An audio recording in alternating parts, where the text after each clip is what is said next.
because they spend a lot of time with the patients, and we wanted them to understand things that they could do. We gave away body lotion so they could give a hand massage. We gave away linen sprays for their beds so that, because lavender has been known to enhance comfort. So we educated the nurses' aides as to their roles. Whenever a new nurse comes to the hospital, they get a booklet, a self-learning module on pain management, so they understand what our hospital policies are and how strongly we believe in managing patients' pain. Well, this is absolutely wonderful to hear, and I know that our audience, I'm sure you're very glad to hear that your nurse is your advocate, and not to be afraid to speak to her or have your family members speak to her or him about your discomfort. But then, talking about the patient, what responsibilities do the patients have? Do they have responsibilities as well? Well, the patients need to tell us if the medications or the measures that we are taking do not help them. Is it markedly different from what we did to help them? If it's not, we need to intercede further. They need to be persistent. They need to speak in a language that the healthcare provider understands. And it could be as simple as telling the nurse, I can't get out of bed, it's too painful. You can't change my dressing, it hurts too much. You can't turn me, it hurts too much. And for those that cannot speak for themselves, such things as being agitated or screaming are signs as well. We as nurses have to be attuned to every need that our patients have. Right. One of the scales that we use, I mean, it's, as Karen said, you know, it's always best when everybody speaks the same language. And the language that we speak when we assess patients' pain is we use a scale. And some patients will say to them, is your pain mild, moderate, or severe? So that gives us an idea of what kind of treatment we're going to do. Sometimes we use a 0 to 10 scale where we say 0 is no pain and 10 is the worst amount of pain you can experience. And we ask the patient to rate their pain. You know, a lot of patients think, well, the nurse gave me a pill and it's okay that, you know, the pain didn't, you know, get much better, but the nurse tried, she did what she could, she gave me her pill, and that's the end of it.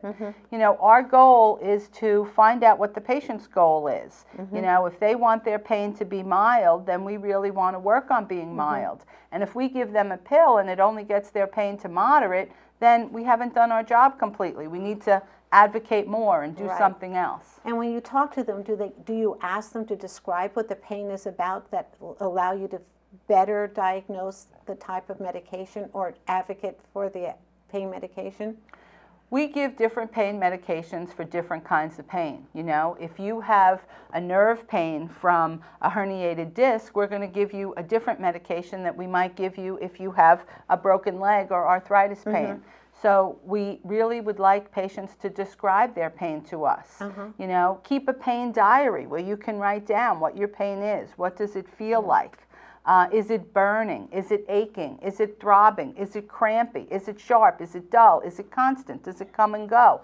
These are words that we want our patients to describe to us, because the more information we have about what your pain is like, the better able we are to pick a treatment plan that will work best for your type of pain. And for what I'm hearing you say, you're saying that the patient doesn't have to think that they're complainers by describing their pain or letting you know that there is pain, discomfort, that they can't cough, that something hurts over here, and everything like that. What's really, really important is not only the fact that the patient gets something for pain. How long does it last? How did it impact them?